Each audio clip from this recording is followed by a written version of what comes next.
Disclaimer: the content shared on Somewhere Between Chaos and Calm may contain discussions of mental health conditions, trauma, and other sensitive topics that could trigger for some listeners. Please note that although I am a medical professional, any opinions, stories, or advice shared are based on personal experiences and should not be considered medical guidance. We strongly encourage our listeners to consult with a licensed physician or mental health professional for any medical, medication, or psychological concerns. Your mental well-being matters. Please take care while listening. Hi, everybody. It's Sarah, your neurospicy friend. And I'm Jen, the RN. Welcome in today. We are super excited. So today on the Midmess Podcast, we're going to be talking about emotional dysregulation and how it relates to borderline personality disorder. So first of all, for those who may not know what emotional dysregulation is, let's provide just a quick definition. So, emotional dysregulation is the inability to manage or control emotional responses in a way that's appropriate to the situation.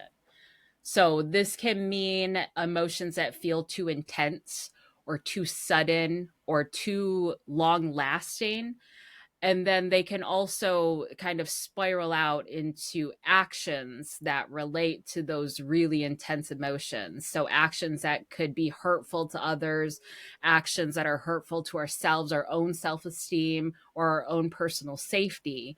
So we're going to talk a little bit about when those emotions get dysregulated, what that looks like, and then also ways that there's actually really good positive uses for these high emotions sometimes. So kind of keying into how you can actually make this work for your benefit. So Jen, why don't you tell us a little bit about some of the traits, some of the things that come along with this dysregulated emotional feeling that we get? Yeah, I think two of the things that you said really stick out to me, and that's kind of the sensitivity aspect of it, right? Like someone might say, you look tired today, and I'm going to take that as like the worst thing in the world. Or, it's those people in your life that are just more sensitive, right? And then I think the other one is kind of the heightened sensitivity. So it gets bigger than you expect and faster than you expect, right? And it can go from really high to really low. That's super labile. So yeah, I think, it makes for, I think I've mentioned this before, the idea of an empath or a feeler. Because it's true. Like, you can sense those feelings around you. You can also like take them very personally and make them more sensitive.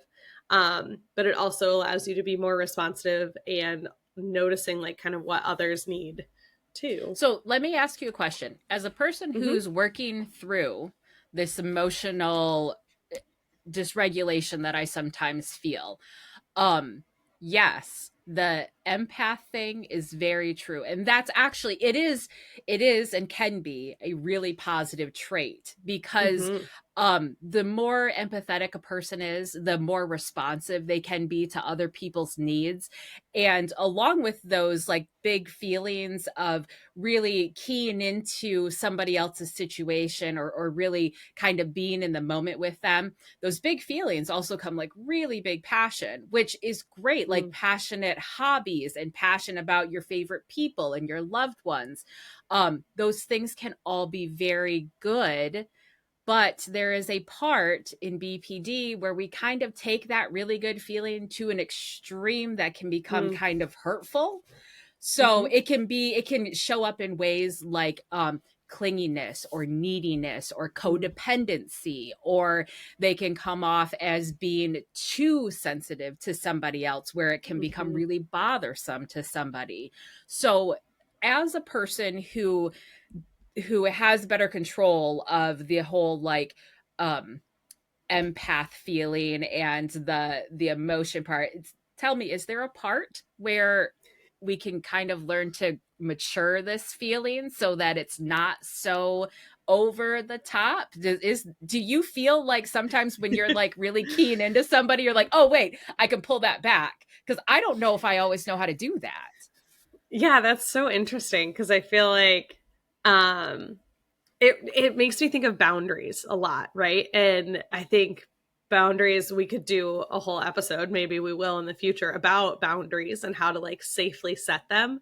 But I do think that's like, sometimes I'll think about like me working with patients or like trying to get into a good conversation with someone. And they start maybe sharing like a little bit more than I would usually share. And that's where like I get that feeling. I'm like, oh, that was a little too far. Like, thank you for sharing that with me. Like, that means a lot. But I don't need to share that with you too. Or like, I'm going to now like let you bond with someone else because I don't need that connection, like it's a patient or something like that. Like, I don't need that connection with you. I'm not going to be in your life forever. Whereas I wonder if someone who like is really more in tune with the emotions of it will like continue down that path of like, I want to continue this relationship and like we can really connect on certain emotions. And so like, it's harder to set up that boundary of, nope, this is where our kind of like connection ends. Yeah, What do that's you a feel really like? good that's a really good point though. Like having, because there are different, so yes, I am very much a believer in healthy boundaries.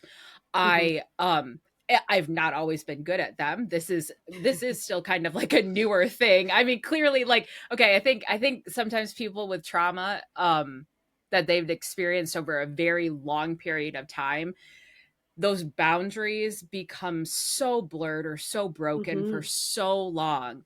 I have to learn how to have healthy boundaries with myself. So that's like knowing that, yeah, I am a sensitive person when it comes to feeling other people's feelings. And so I need to kind of put my own armor on sometimes and protect myself. Like you said, like sometimes there's a place where you only go so far with a patient, and then you're like, I can't really get into that much deeper because it's not going to be beneficial for anybody, right? Like it's going to create a connection that's not going to last, and maybe it's going to be more harmful in the future because they develop, like, people with borderline personality disorder tend to gravitate towards very specific people, and it's a bit of that dysregulation where we kind of cling on and we're like, okay, so you're making me feel better, so let's just keep this going, right? But there's definitely a part of a healthy boundary for both yourself and that other person to be like, nope, this is a professional setting, right? So this is as Yeah. far as that goes. Or maybe it's a friendship or a relationship that has just taken, once you start to sense your own boundaries being broken maybe a little too often, and it's putting you into a place of kind of feeling dysregulated yourself. So whether or not, what, like an example is, if I tend to keep a very small group of friends.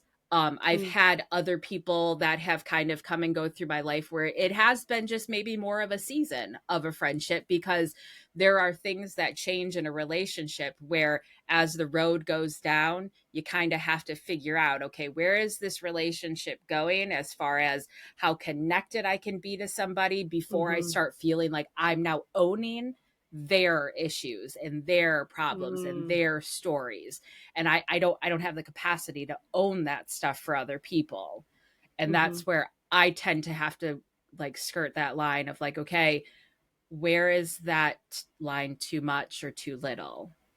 And that's really hard when it comes to being sensitive about other people's emotions too, because you want to be there for other people, you definitely want to show up for everybody, right? And at the same time, how much does that take away from like your own bucket of being like, I only have so much emotional capacity for so many people. Right? Right. Can only fill my bucket so high. Yeah. Then it Yeah, just, exactly. So I think I do think that, being highly sensitive, it can be a really good special gift. And at the same time, if you do have problems with healthy boundaries or regulating your own emotions in an appropriate manner to where you're not spiraling out all the time and then binge shopping or like serial dating or, you know, drugs, alcohol, right? That's when you know you're in that dysregulated bucket and you're no longer in control of those emotions. Yeah, when your emotions kind of take the lead or take the reins from you, you're like, wait, what did I do last night? Or like, I know that I was feeling down and now I can't, I'm feeling spiraled, or I'm feeling like I can't change what's happening. But we want to highlight these because not to dwell too much on the negative, but there can be some really negative connotations to not being able to regulate your emotions. So we just talked about a little bit of like you can find yourself spiraling out. So let's say we'll say for example, one of the emotions that I love about borderline personality disorder is that really extreme feeling of joy and euphoria, and like it's wonderful. It's wonderful. And for anybody who like feels like you just have like, you know, balanced normal rate emotions, like that's great for you. And also like you may never experience this level of joy. It is so incredibly, it's just it's great and it's intoxicating, but it's also really unhealthy, which kind of sucks because you can only ride that high for so long before you start to do really terribly impulsive things. Like one of my things is I will just shop too much because I have this great feeling and I fill it with stuff. um I have learned that that is something that is a hard trait in me, and I'm mindful of it now, and I have done much better in the past year about just recognizing that, okay, how am I feeling in this moment when I'm shopping, especially online shopping or filling an online cart, something like that. How am I feeling right now? Sarah just paid for Jeff Bezos's wedding. I mean, we want to know why he went to Venice. It was probably just all my subscriptions, okay? Like, but I have to understand though too that like that falls very easily into a negative space for me, because then all of a sudden I'm like, oh, I still have to pay the bills, and we still have to do groceries, and like all of those things still have to happen. And I'm maybe not doing the healthy things for myself, where I'm saving for a rainy day or something of that nature, right? So those are more balanced, regulated types of actions. Whereas when I'm on that super high euphoria of like, yeah, no, I've got plenty of money, it's totally fine, I don't ever have to worry about refilling my bank account again, which is false, 1,000% false. Children don't need to go to college. You know, like that's where it's a very sneaky negative, because it feels really good at the time, because that emotion is so high and dysregulated. That can do you ever actually feel like be negative. Do you ever feel like you find yourself then like chasing that high too? Because you feel that more like euphoric. And so you want to stay there as long as you can. Yeah. And this is why I firmly believe, and granted, I'm not clinical, right? I'm just a regular person with BPD.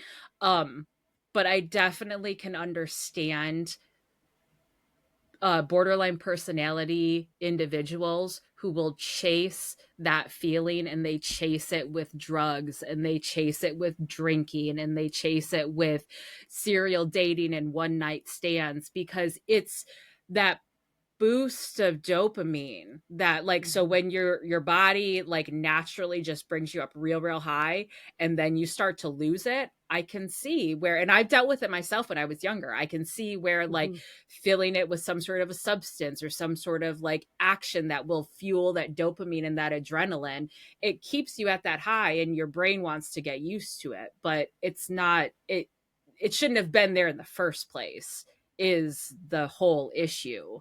So though that feeling it's amazing as a person with borderline personality disorder. And yeah, you would want to chase it all the time.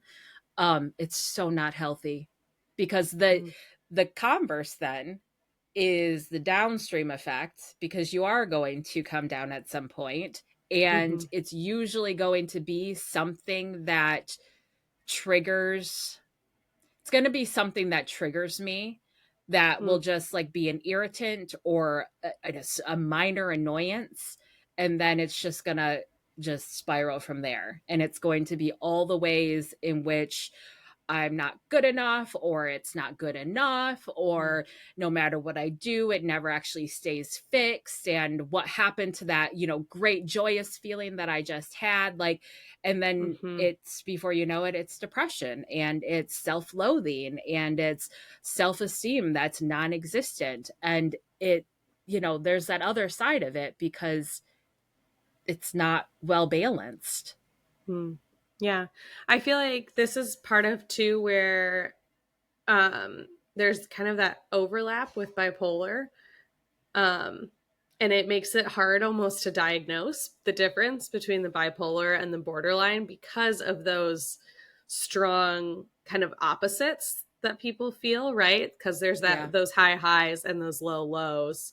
I feel like tendency is borderline tends to kind of ride those waves quicker than bipolar does. Bipolars tend to be a little bit longer of experiences of the highs and the lows. But it does make it a little bit more confusing to kind of figure out, like, am I, a female who's risk taking, and that's because of bipolar, or is that because of borderline and kind of this difficulty recognizing feelings and regulating emotions sort of thing?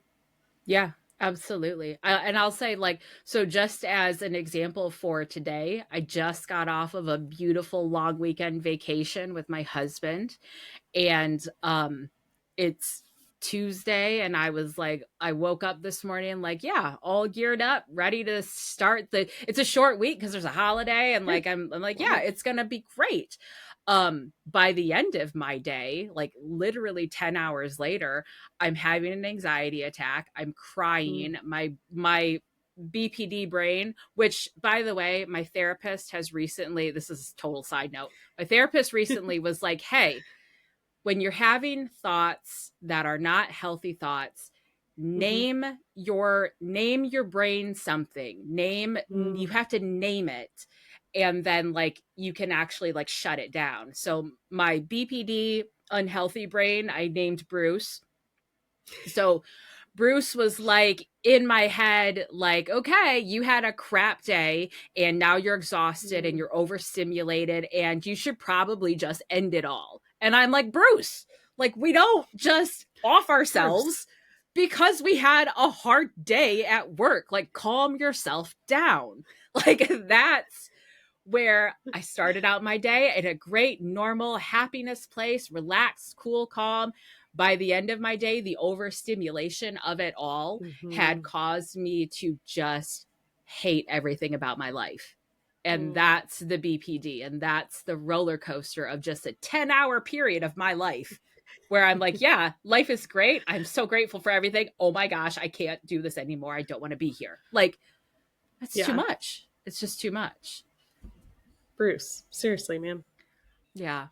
So, yeah, thank you, therapist, because it does help. There's so many moments where we had to do the work for a very long time about unraveling what's true and what's not true. And this is, again, part of regulating those emotions. So we talk about like interpersonal relationships and actions and reactions, and reading into other people's emotions, being an empath.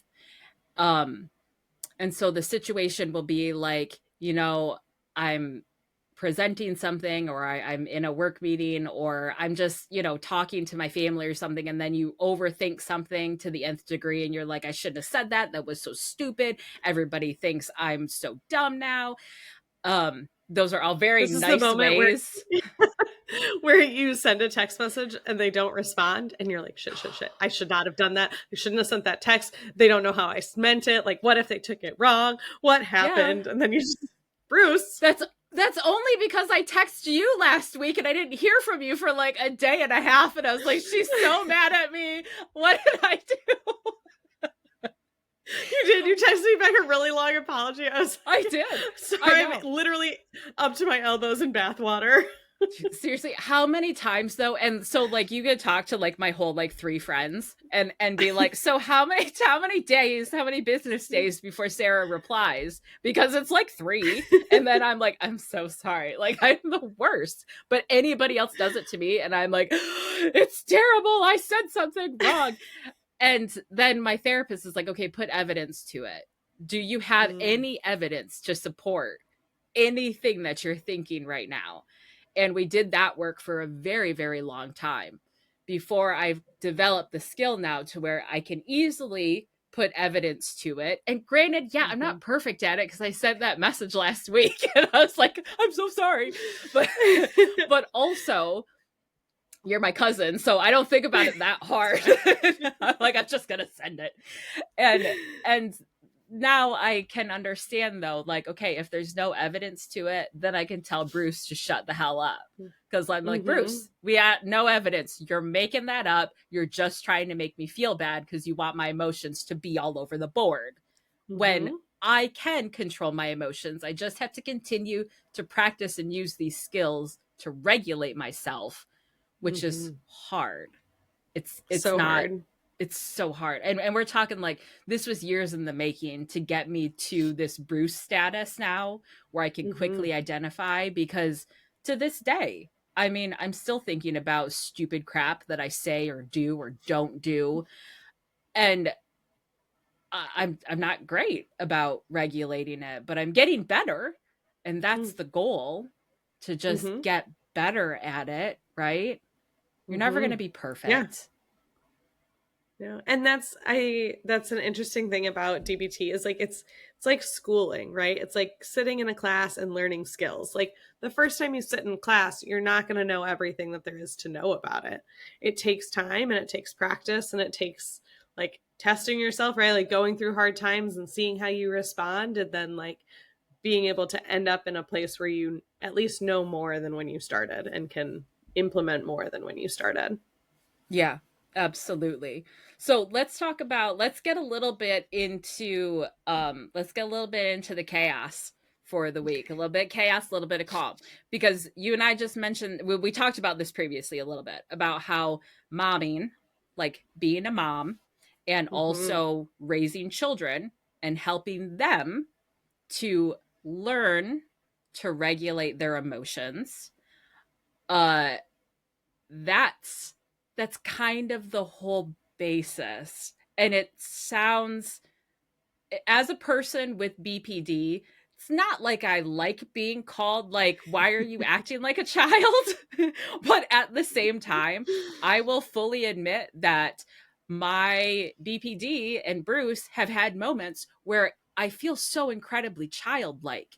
I feel like a little child that's throwing a tantrum and I can't really control it, and I'm either crying or I'm like really like raising my voice about things, and I'm only 5'3".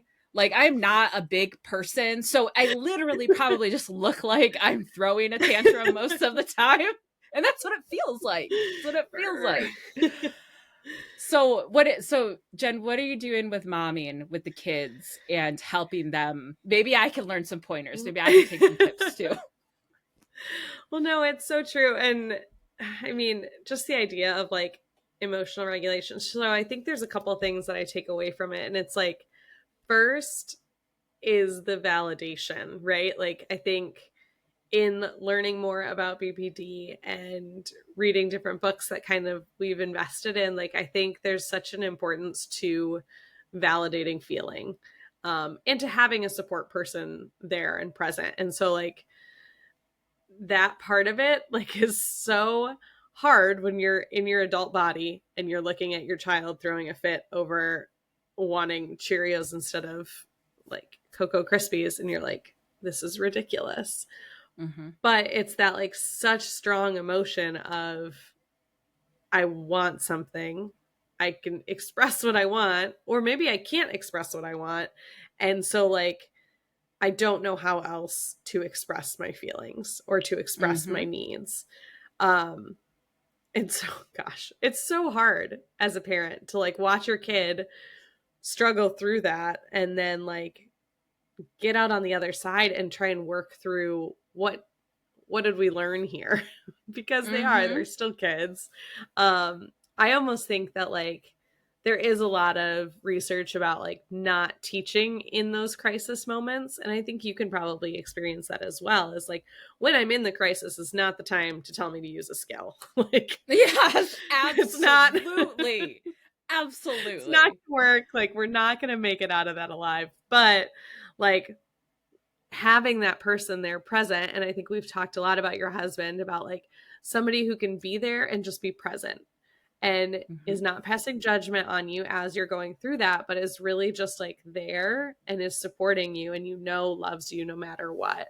And so I think as a mom, like that's what I really focus on, is like those moments where maybe the best that I can do is just like stay there, when my tendency and my urge would be to like, all right, I'm going to leave you by yourself. You got to figure it out. Like, as a child who's still trying to figure out what does it mean and like, how do I express this? You want someone who's present and who's going to be there. Yeah. So I feel like that's kind of like trying to figure out how to teach in the after space, but just really being present during the big emotions, during those really difficult times when it's like, I would love in my adult body to just run away and be like, okay, that's a lot of emotion you're feeling there. I'm done. Trying to stay. That right there, I think, is key, because I will tell you, like, okay, so yes, my husband is a fantastic husband to just like get through some really tough times, but also he's not perfect. And there are moments where like I am not nice and it's triggering for him. And then before you know it, like that's Bruce's whole goal though, is to like, I'm dysregulated, let me dysregulate you too. Like that's what BPD is really, really good at. So being, like you said, being a parent and still staying through it, because most people with BPD have some underlying abandonment issues.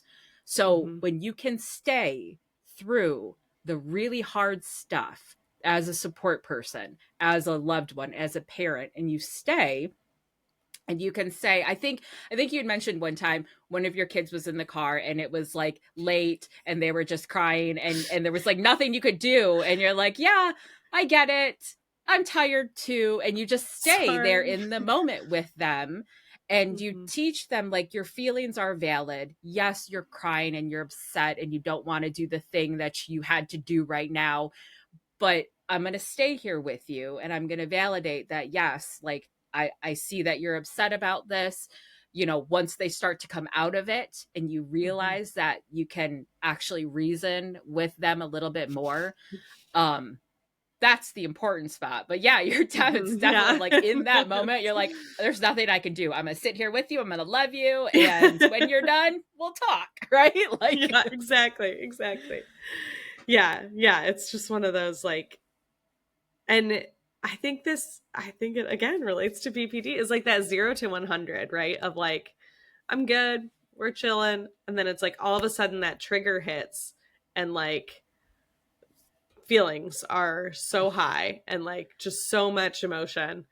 You're like, whoa, where did this come from? Yeah. I did not and like see a the trigger. child, Didn't see it like coming. Heaven forbid, you're hungry, you're tired, you're like haven't been hydrated properly. Like all of those things, all the things will also play a factor. And yeah, there's been times where my emotion has changed so quickly that I would spin my own head, because I'd be like, wait, what just happened there? Because oh my gosh, like, yeah, it's very emotional regulation and emotional dysregulation are very similar in that aspect to a child. It's just, You haven't quite matured those emotions yet, or controlled them, or practiced controlling them enough yet to where you can actually like move through them in a productive manner that's not like throwing off your whole entire day. There's a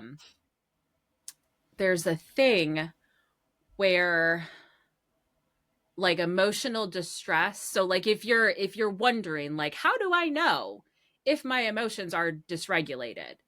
I have experienced this time and time again with my BPD. Is you'll get an emotional, it's almost an emotional hangover.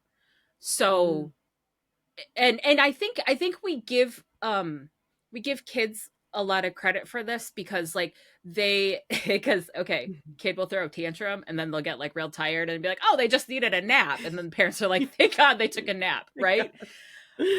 So that's the emotional hangover. But imagine being 41 years old and feeling like you're having an internal tantrum in the middle of your afternoon, and then also you get over it and you're like, my brain hurts, I'm so tired, I want to take a nap, and then you're like, it's 3 freaking o'clock, like I can't.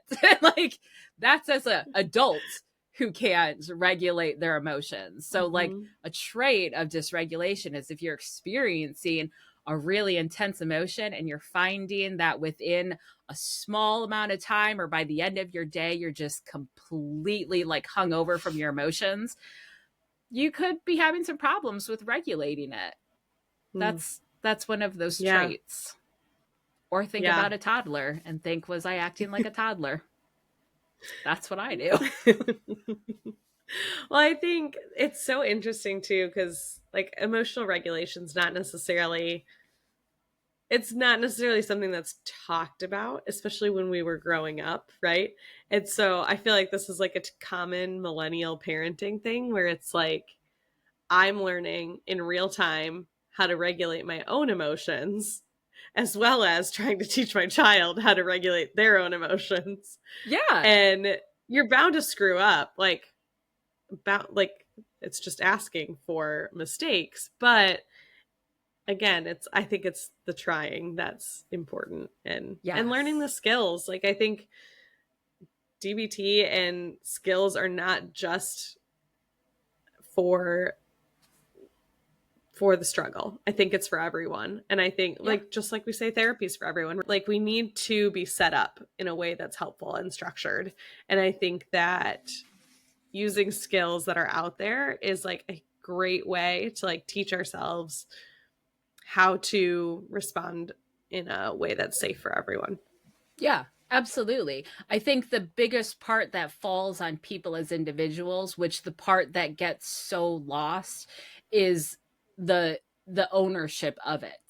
Understanding that like, I need to get help for this. I need to talk to a therapist about this. I need to figure out what resources I have available to me, whether that's I go to the public library and I maybe look at some books that might give me some more information. I mean, understanding that you can't magically fix it. You have to be proactive about it all the time. Like it's not there's nothing about emotional regulation that's a quick fix. It's if you suffer with it, whether it's a mental health disorder or it's just maybe a personality trait where you're like, oh, I've just always been like so hair trigger angry type of a thing. Like that's just that could be a normal reaction. But if you feel like it's causing distress in your life, you're the only one that can actually take action on it. So there's, everybody all day long, we run into people who are definitely just like working on high emotions or emotions where you're like, oh, I can sense that person's just having a bad day, right? Like when you're out in public and if you can see another person like really throwing a fit about something, like they might want to take a look at what resources they have available. If that's a frequent thing to yell at your Starbucks barista, right? We're yelling at your barista over there. It's like, it's one of those things though, that like it's like the 12 steps. It only works if you work it. And that's the part that's the hardest, is just being like, hey, I have a problem and I need some help. Yeah. But I love that. Bringing us right back around to the 12 steps. Maybe we're going to do a 12-step it totally series is as well. I mean, yeah, it's wild. It applies to everything. Love the 12 steps. Yeah. And same with DBT skills. They apply to everything. I think I wouldn't go to work without my computer. I wouldn't go to skating practice without my skates. I don't go into life without my DBT skills. Everything can have a use. And yeah, absolutely. So let's talk about what emotional dysregulation you've had this week, Jen. My middle is like officially in the throes of being 2. He just turned 2 like 2 weeks ago. Listen. And he owns he does it. Not care. Owning it. He is embracing his identity as a 2-year-old boy right now. And it's so hard.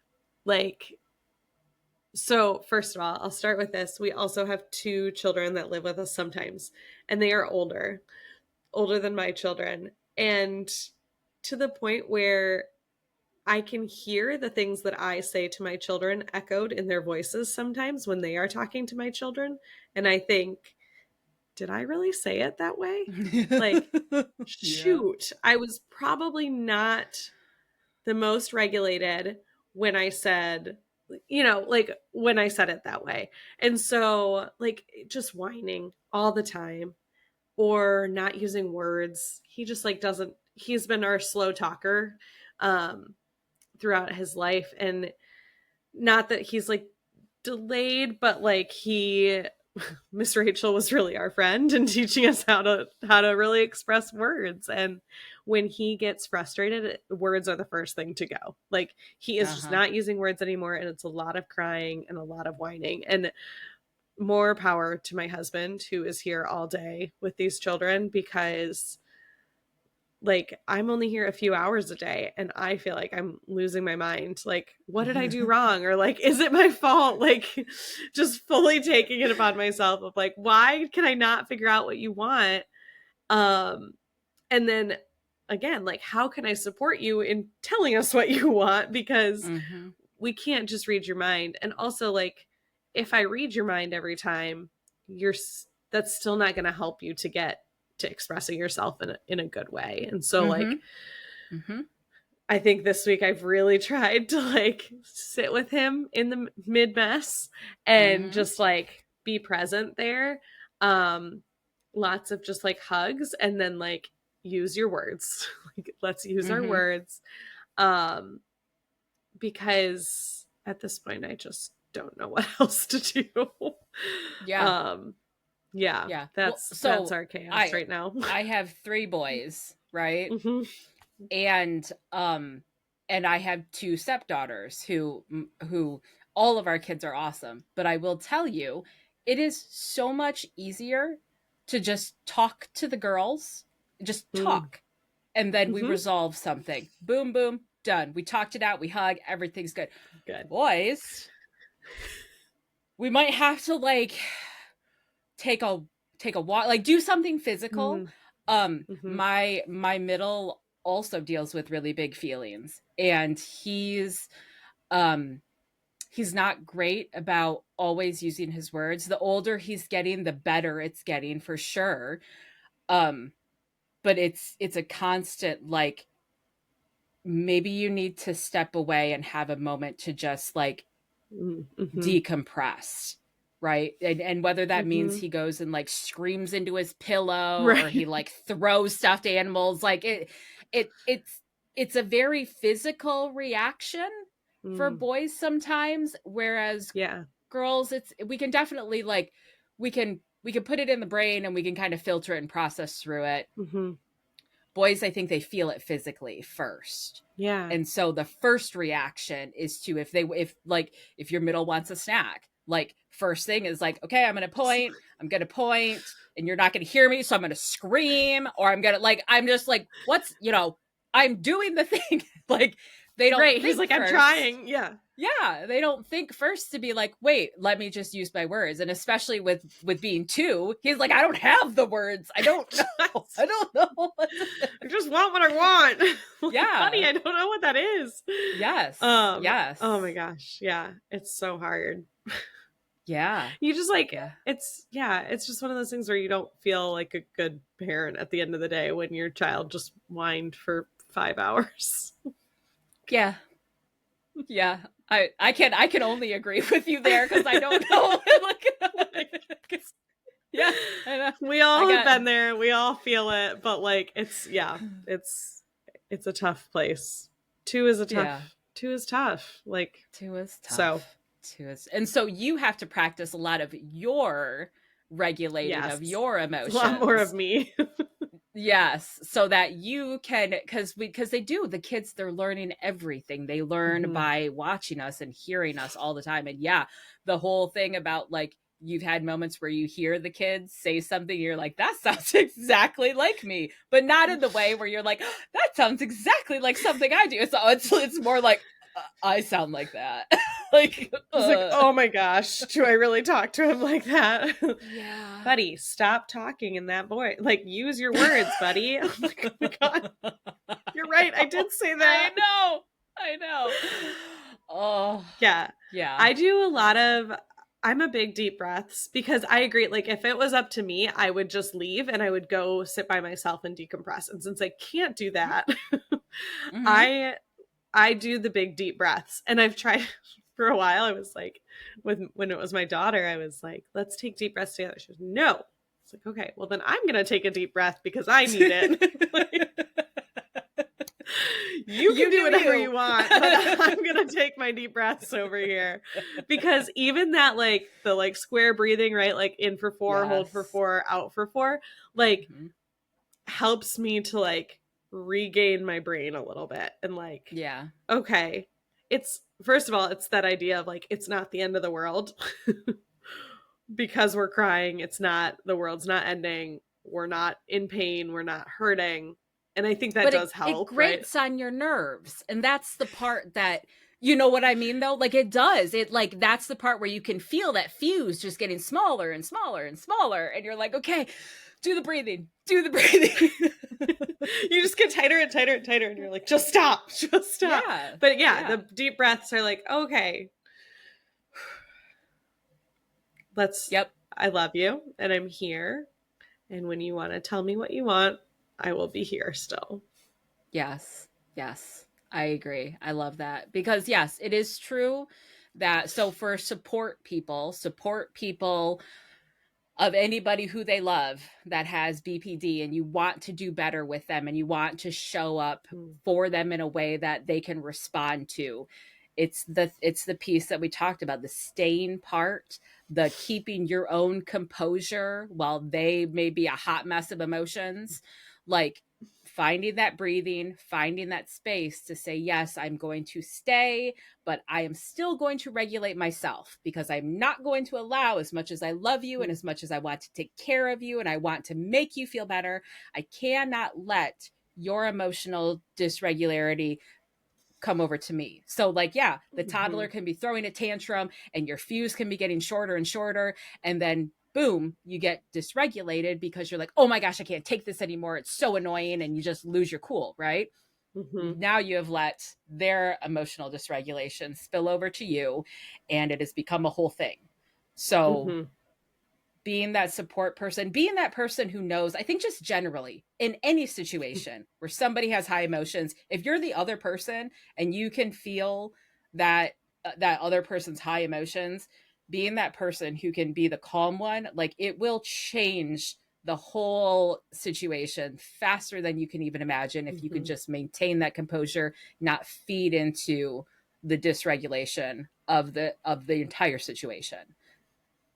Yeah. Honestly, pro tip. No, I know. So I was just thinking about, I was teaching a class on de-escalation for like some of our nurses in a critical care space. And I was like, I always say, like, when you're approaching someone who is escalated, right? Whether it's a parent, whether it's another kid, like if someone's just yelling at you and calling you all the names in the book, again, right? If you're a Starbucks barista and you're standing there getting berated by a customer, it's not helpful to the situation to just start to yell back. Yeah. So like, or and get defensive. Like, this person is obviously not in a state to listen to you either. So, so you're landing on deaf ears anyways. It's like, it really helps to, first of all, regulate yourself, take a deep breath, acknowledge, like, sir, you sound very upset right now. Is there anything that I can do to change that?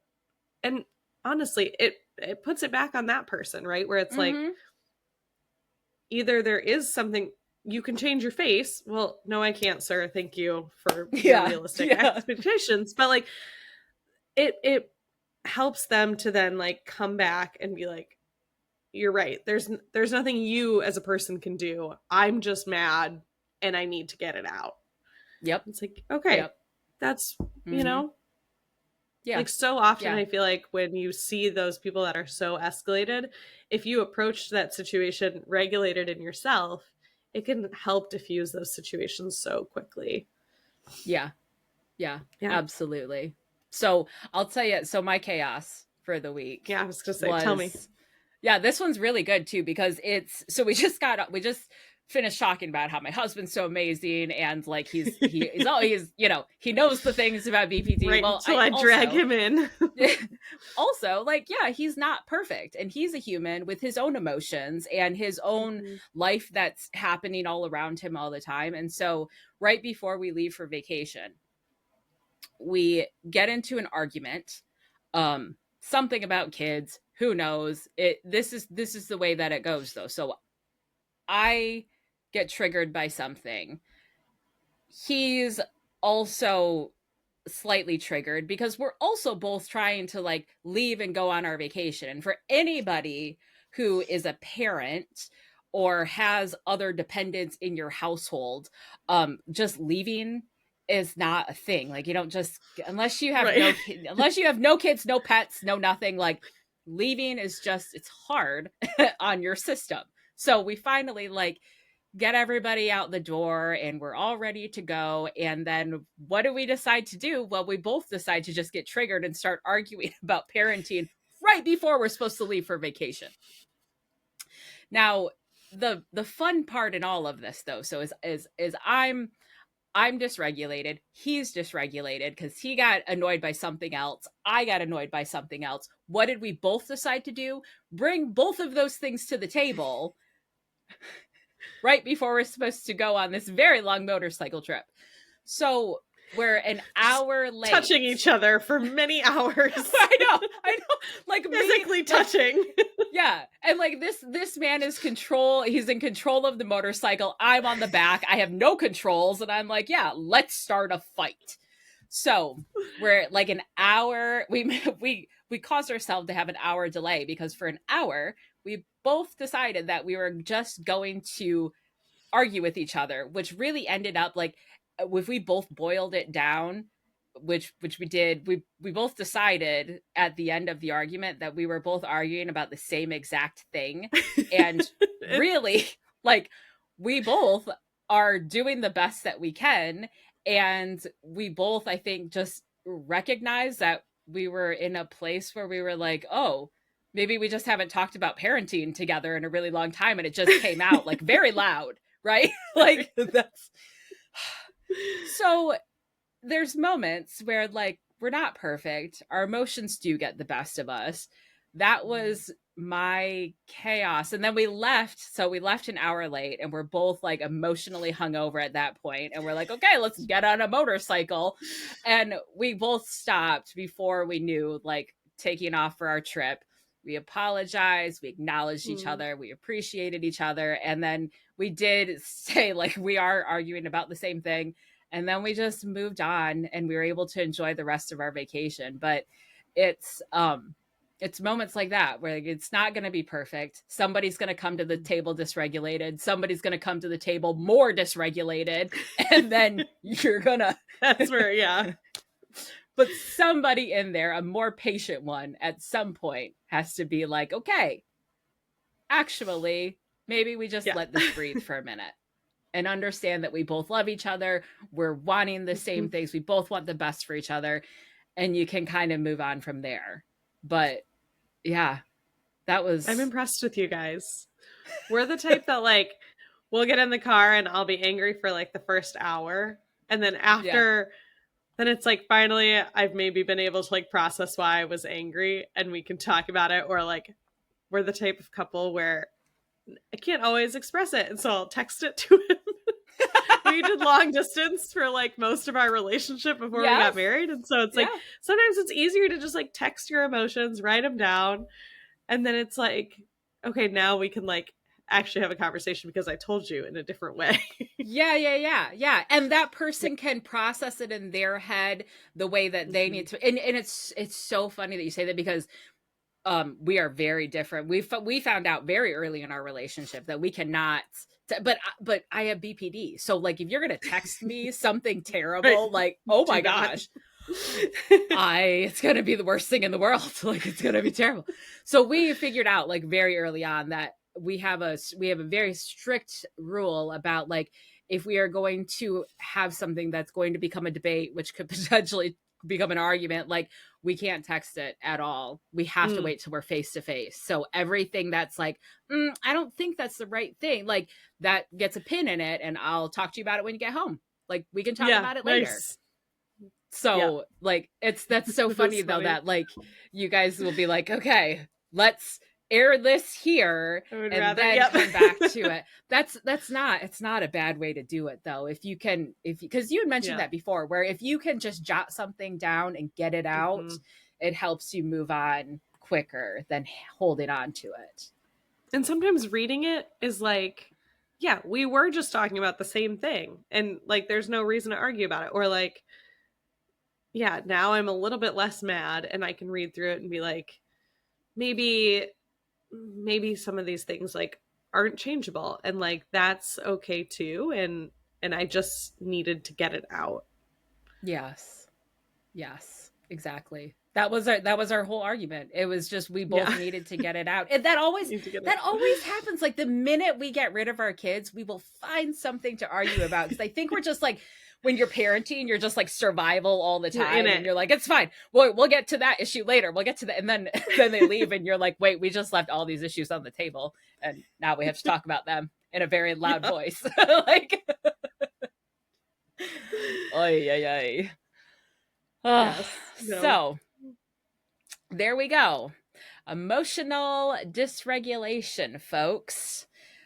We hope that you have been able to identify maybe a little bit about some of the traits and tactics about your emotions, some helpful ways to maybe understand better how to rein in some of those times where you have really high or really low emotions and kind of get them back to a more even keel. I personally have just started listening to a book on tape, DBT Skills for Highly Sensitive People by therapist Emma Lauer.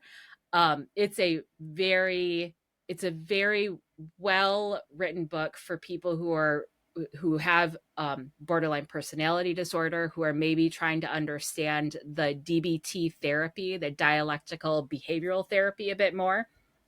All right. Awesome. Well, thank you for listening this week. And we can't wait to meet you back here next week in the middle of the mess. I